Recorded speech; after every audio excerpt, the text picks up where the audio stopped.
Dr. Elena Rodriguez was 34 years old and currently experiencing the most humiliating moment of her life, giving birth while her husband of 4 years systematically destroyed her reputation in front of everyone at Metropolitan Hospital. "Doctor, I need you to understand something," James said to Dr. Harrison, his voice carrying clearly down the hallway as he deliberately spoke loud enough for other patients to hear. "My wife is definitely on illegal drugs. I've been documenting her behavior for months." Elena breathed through another contraction, trying to focus on anything except the crowd gathering outside her delivery room door. James had turned her labor into a public spectacle. "She's way too calm about this whole thing," James continued, pulling out his phone and starting to record. "Look at her. What normal woman handles labor pain like this without being high on something? I need evidence for the custody hearing." Dr. Harrison looked deeply uncomfortable. "Sir, perhaps we should discuss this privately." "No, I want witnesses," James interrupted. "Mom, Michael, get in here." Elena's heart sank as James's mother Margaret and his brother Michael entered the delivery room, both armed with notebooks and their own phones ready to record. "We've been concerned about Elena for months," Margaret announced to the medical staff. "She disappears at all hours, comes home covered in what she claims is other people's blood, and has medical equipment stashed all over their house." Michael nodded sagely. "She knows way too much about drugs, medical procedures, trauma treatment. No normal person has that kind of knowledge unless they're involved in something illegal." "I want her tested immediately," James demanded, his phone still recording Elena's every reaction. "Full toxicology screen, blood work, everything. I'm not letting a drug addict make decisions about my baby's safety." Dr. Harrison attempted to maintain professional composure. "Sir, your wife appears completely lucid, and that's because she's a functional addict," Margaret interrupted. "We think she's been stealing prescription drugs from wherever she really works. She claims to be in healthcare administration, but look at her hands. Those are surgical scars, not paper cuts from filing." Elena wanted to explain that the scars came from 15 years of emergency surgery, from saving lives in trauma bays while working 36-hour shifts, but another contraction hit, and James used her silence against her. "See how she won't defend herself?" James told the growing crowd of medical staff and patients' families who had gathered to watch the drama unfold. Classic addict behavior. Guilty conscience. Michael consulted his notebook like he was presenting evidence in court. "She has emergency medical supplies in her car trunk. 4 bags, surgical instruments, medications we've never heard of. What healthcare administrator needs that kind of equipment?" "She gets phone calls at 3 a.m. and rushes out of the house," Margaret added. "Claims there are medical emergencies she has to handle personally. We think she's dealing drugs to hospital staff on night shifts." James zoomed his phone camera in on Elena's face. "Look at how she's handling the pain. It's not natural. She's definitely high on something. I want Child Protective Services called immediately." "James, please stop," Elena managed to say between contractions. "No, Elena. I'm tired of protecting your addiction." He turned to address the room like he was hosting a talk show. "She has medical textbooks hidden around the house, knows drug interactions better than some doctors, and can describe surgical procedures in detail. The only way someone learns all that is through illegal drug trade." A nurse tried to intervene. "Sir, maybe we should." "She even talks in her sleep about losing patients," Michael interrupted. "What administrator dreams about patients dying unless they're high on medical drugs and hallucinating?" The crowd outside Elena's door had grown larger, with people openly staring and whispering. James noticed and played to his audience. "I've been building a case for months," he announced. "She disappears for days at a time, comes home exhausted, and won't explain where she's been. Last week, she sutured her own finger after a kitchen accident, with professional-grade medical supplies she just happened to have in our bathroom cabinet." Margaret held up her phone, showing photos she'd apparently taken secretly. "These are pictures of her medical equipment collection. Stethoscope, blood pressure monitors, emergency medications. It's like a drug dealer's inventory." The final straw was last month. James continued his performance. "Our neighbor's kid had a severe allergic reaction, and Elena administered an EpiPen injection and started in 4 while we waited for paramedics. She knew exactly what she was doing, too exactly." Dr. Harrison looked increasingly distressed as the situation spiraled. "Sir, medical knowledge doesn't necessarily indicate She has a second phone, Michael interrupted, consulting his notes again. Gets emergency calls on a special number. Uses medical codes when she talks. Classic drug dealer behavior. James's recording continued as he narrated like a documentary filmmaker. She even has night terrors about surgical complications. Wakes up screaming about arterial bleeding and cardiac arrests. You don't dream that vividly about medical procedures unless you're heavily involved in something illegal. The crowd outside was now blocking the hallway, with security guards trying to disperse the gathering. Elena's labor pains intensified, but the emotional pain of public humiliation was worse. I want her arrested as soon as the baby is born, James declared to the room. She's clearly been using our marriage as a cover for her drug operation. I've documented everything for the divorce proceedings. That's when Elena's emergency pager buzzed, not the phone James knew about, but the trauma alert system that only activated for mass casualty events. She glanced at it discreetly. Level 1 trauma alert. Multi-vehicle accident on I-95. Dr. Rodriguez requested stat. I need to step out for a moment, Elena said quietly. See, James shouted to his audience. Even in active labor, she's getting calls from her drug network, probably coordinating a delivery. Elena walked to the hallway, pushing through the crowd of gawkers, her mind splitting between her own labor pains and the emergency alert on her pager. She found a quiet corner and called the trauma center. Dr. Rodriguez? Thank God. We have a 15-car pileup with multiple critical injuries. The helicopter is bringing in 6 trauma cases, and the EMTs are requesting your specific protocols for mass casualty triage. I'm currently. Another contraction hit, and Elena gripped the wall. I'm in labor myself. Can Dr. Williams handle initial assessment? Doctor, are you sure? The incident commander specifically requested you. We have 3 children with severe internal injuries, and the parents are asking for the physician who saved their daughter in that school bus accident last year. Patch me through to Trauma Bay 3, Elena said, leaning against the wall as another contraction peaked. For 10 minutes, she stood in that hospital corridor, consulting on emergency surgical procedures for car accident victims while her own baby pressed down, ready to enter the world. She walked the hallway, giving instructions on emergency intubation techniques and coordinating helicopter landings while her husband told anyone who would listen that she was a drug-addicted criminal. When Elena returned to the delivery room, James had turned her absence into another piece of his prosecution. She was gone for 15 minutes, probably coordinating another drug deal, he announced to Dr. Harrison and the assembled crowd. Even her own labor can't stop her addiction. Margaret was now interviewing other patients' families in the hallway. Has anyone seen suspicious behavior from the woman in room 314? We believe she's been using the hospital for drug transactions. Michael had appointed himself as some kind of security consultant. Doctor, I think you should check your medical supply inventory. She's probably been stealing equipment for months. James resumed his recording, speaking directly to the camera like he was making a legal deposition. This footage will show that Elena Rodriguez was clearly under the influence of illegal substances during the birth of our child. I'm requesting immediate custody and a full investigation into her criminal activities. James, this is insane, Elena said, settling back onto the hospital bed.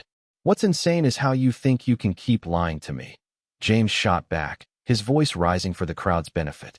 I know you've been stealing drugs, dealing to medical staff, probably taking payment for illegal medical procedures.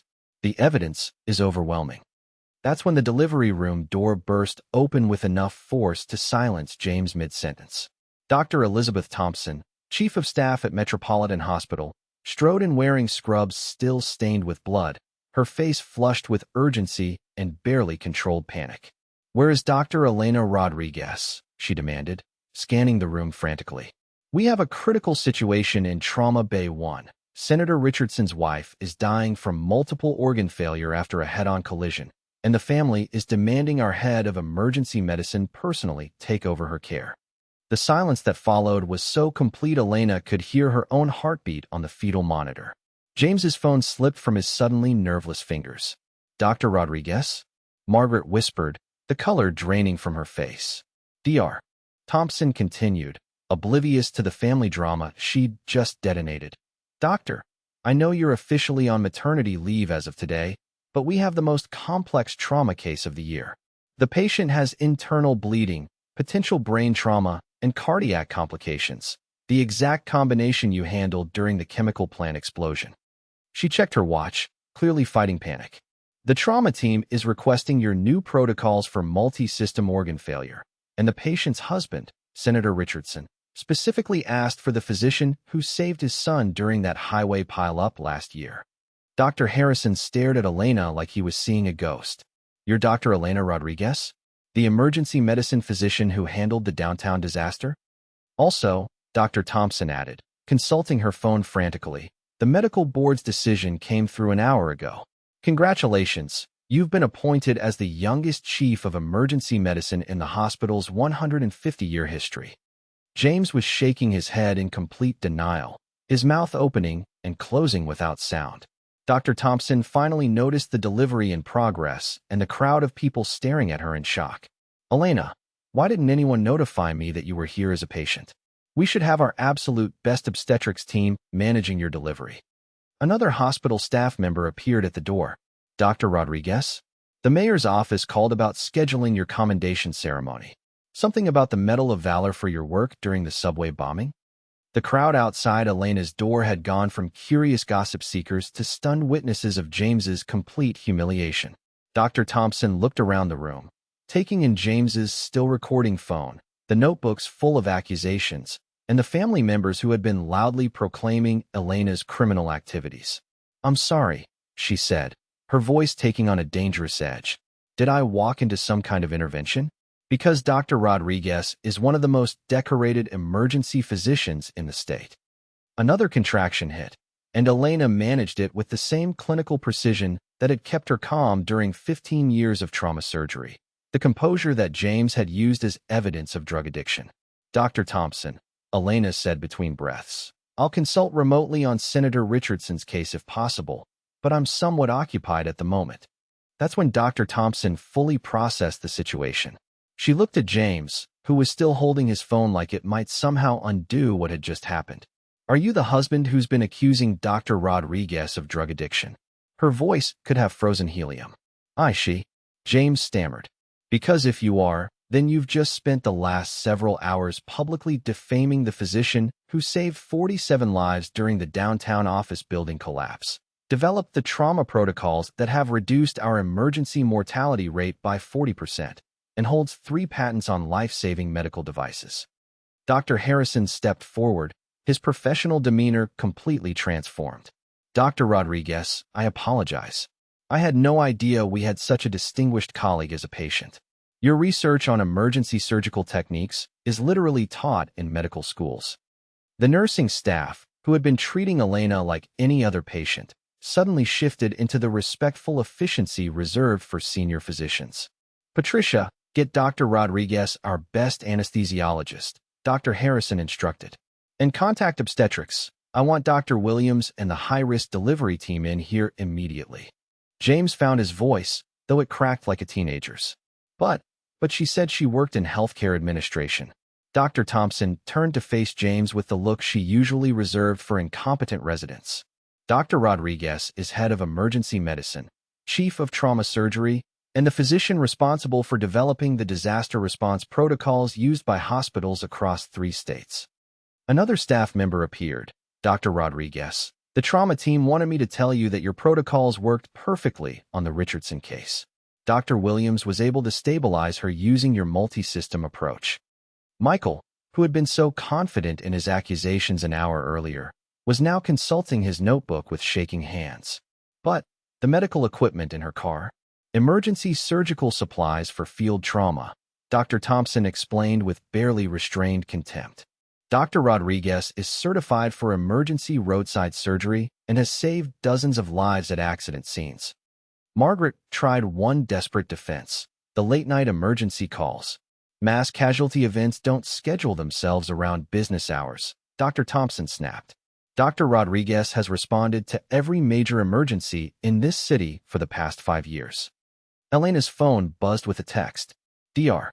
Thompson read it aloud. From the governor's office. Dr. Rodriguez, congratulations on the federal appointment to the National Emergency Medicine Advisory Board. The president looks forward to working with you on the new national trauma protocols.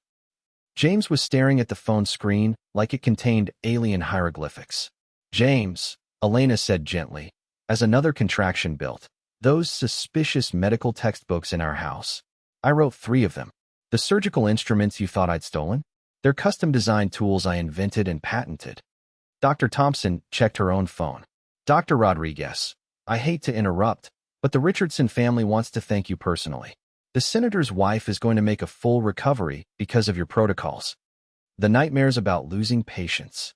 Elena continued, looking at James, who was now visibly trembling. I dream about the ones I couldn't save because every death stays with you in this profession.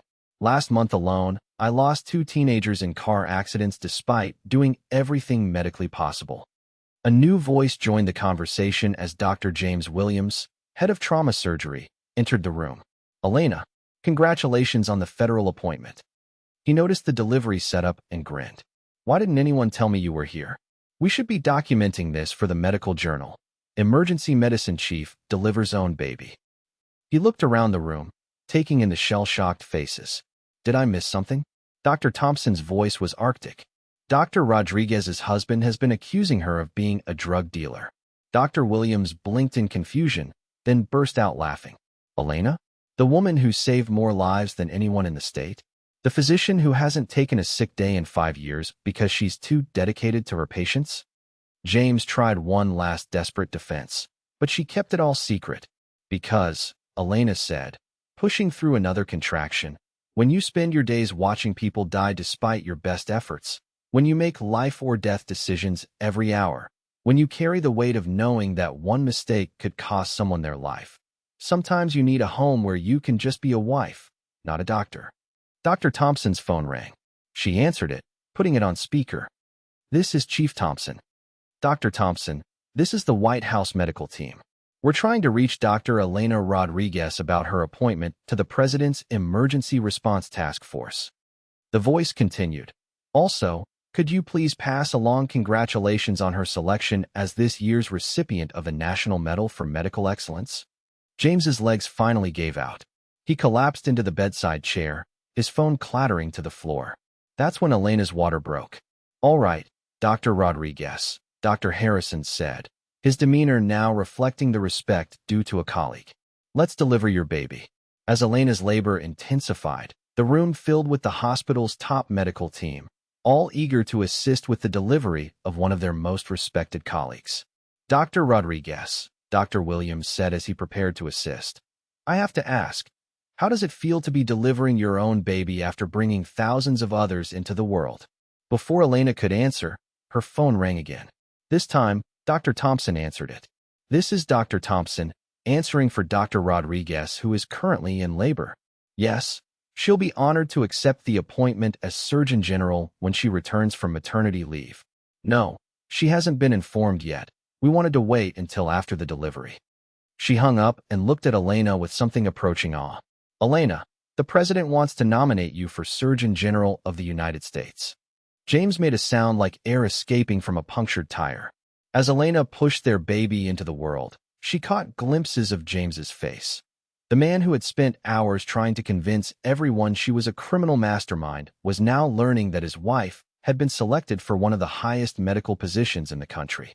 Their daughter arrived at 9:23 p.m., healthy and perfect.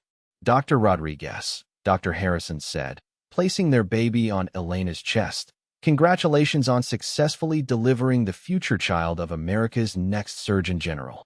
Before the words fully sank in, Elena's emergency phone rang one final time. Dr. Thompson looked at it, then at James. This is probably another national emergency that requires your wife's expertise, she said, her voice dripping with contempt. Should we tell them she's busy, or would you like to accuse her of coordinating another drug deal? Elena took the call herself, holding her newborn daughter. Dr. Rodriguez speaking. Doctor, this is the CDC. We've been trying to reach you about the outbreak in Atlanta. The governors of 3 states are requesting your emergency response protocols. Elena looked at James, who was staring at her like he'd never seen her before. I'm currently on maternity leave, she said into the phone. But you can implement Protocol 7 for containment and coordinate with Dr. Williams for surgical support if needed. She hung up and looked at her husband, this man who had publicly accused her of being a drug dealer while she was in labor with their first child. James, those emergency calls you recorded as evidence of my drug dealing? That was the Centers for Disease Control asking me to help contain disease outbreaks. The medical supplies you photographed as proof of criminal activity? Emergency surgical equipment that I used to save lives in mass casualty situations. Dr. Thompson stepped forward, her voice now openly hostile. Mr. Rodriguez, your wife has personally saved over 2,000 lives in her career. She's published 47 peer-reviewed medical papers, holds 8 patents on life-saving devices, and has been called to consult on medical emergencies in 12 countries. The full weight of his actions seemed to hit James all at once. Elena, you accused me of being a drug dealer, Elena said calmly, holding their daughter. You recorded videos of me in labor as evidence for a custody hearing. You brought your family as witnesses to testify to my supposed criminal activity. Margaret and Michael had long since stopped taking notes and were trying to make themselves invisible in the corner of the room. I thought. James started weakly. You thought the woman you married was running a drug operation, Elena finished, while I was actually running emergency medical operations that save lives every day. Dr. Williams consulted his phone. Dr. Rodriguez, I hate to interrupt this family moment, but the trauma team wants you to know that the new residents you've been training handled tonight's emergency perfectly using your techniques. You've essentially revolutionized emergency medicine training. James was now openly crying, but not tears of joy at his daughter's birth, tears of complete mortification and dawning realization of what he'd destroyed. Elena, he whispered, how do I apologize for this? Before Elena could answer, there was a knock at the door. A man in an expensive suit entered, looking official and serious. Dr. Rodriguez? I'm Robert Martinez from the Attorney General's office. We've been trying to reach you about testimony for the Senate hearings on emergency medical reform. He noticed the baby and smiled. Congratulations, doctor. Also, I should mention that the videos of your husband's accusations have been circulating on social media. Several legal experts are suggesting they constitute harassment of a federal medical advisor and potential defamation of a government official. James's face went white as paper. The Attorney General wanted me to inform you that if you choose to pursue legal action against anyone who has publicly defamed your professional reputation, the full resources of the federal prosecutor's office will be available to you. Martinez handed Elena a business card. Also, Dr. Rodriguez, the president would like to personally call to congratulate you on your daughter's birth and discuss your Surgeon General nomination when you're ready. As Martinez left, the room fell into complete silence except for their daughter's soft breathing. Dr. Thompson looked at James with undisguised disgust. Mr. Rodriguez, your wife is about to become one of the most powerful medical professionals in the country. Meanwhile, you've just publicly accused her of serious crimes while she was in labor. I hope you have a good lawyer. That's when the final piece of James's plan unraveled. Margaret, who had been silent since the revelations began, spoke up in a trembling voice. James, about those divorce papers you had us witness last week, the ones where you claimed Elena had no assets and you were entitled to full custody. James closed his eyes in defeat. How exactly, Dr. Thompson asked with clinical precision, were you planning to claim that a woman with multiple federal appointments, millions in research grants, medical patents worth tens of millions, and property in 3 states had no assets? Dr. Williams whistled low. Elena, didn't you just get approved for that $15 million research facility grant? And the book deal, Dr. Harrison added. Your emergency medicine textbook is going to be required reading in every medical school in the country. James was no longer just facing personal humiliation. He was looking at potential fraud charges for the false information in his divorce filing. As the medical staff prepared their discharge papers, Dr. Thompson pulled Elena aside. Dr. Rodriguez, I want you to know that the hospital's legal team will provide full support if you choose to pursue charges against anyone who has attempted to damage your professional reputation. What happened here today was unconscionable. Elena looked at James, who was holding their daughter with shaking hands while Margaret and Michael whispered frantically about damage control and legal exposure. James, Elena said quietly, I kept my career separate from our marriage because emergency medicine is traumatic and consuming. I wanted our home to be a place where I could be your wife, not Dr. Rodriguez, the trauma surgeon. James looked up at her with red-rimmed eyes. Elena, I'm so sorry. I had no idea. You had no idea because you never asked, Elena replied. Instead, you assumed the worst, built a case against me, and tried to publicly destroy me while I was giving birth to our child. Their daughter stirred in James's arms, and the irony wasn't lost on anyone in the room. The woman he'd accused of being unfit to make decisions about their baby's welfare was actually one of the most qualified medical professionals in the country. As they prepared to leave the hospital, Elena's phone buzzed with message after message. Dr. Rodriguez, congratulations from Johns Hopkins Medical School on your daughter's birth and your Surgeon General nomination.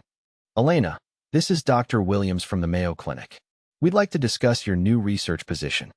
Dr. Rodriguez, the medical journals are requesting interviews about your groundbreaking trauma protocols. James read the messages over Elena's shoulder, each one driving home the magnitude of his accusations and the reputation he'd tried to destroy. The final message was from the hospital's public relations department. Dr. Rodriguez, several news outlets want to interview you about the incident in the delivery room. The video of your husband's accusations has gone viral, but so has the revelation of your true identity. You're trending on social media as #TraumaHeroMom. As they drove home with their new daughter, James finally spoke. Elena, the whole internet is going to know that I accused one of America's top doctors of being a drug dealer while she was in labor. Elena looked at him. This man who had tried to paint her as an unfit mother and criminal while she carried his child, and realized their marriage had crossed a line it might never recover from. James, you didn't just accuse me of being a drug dealer. You coordinated a public humiliation campaign, recorded evidence for false legal proceedings, and brought witnesses to testify against my character while I was giving birth to our daughter. He was quiet for several miles before asking, "What happens now?"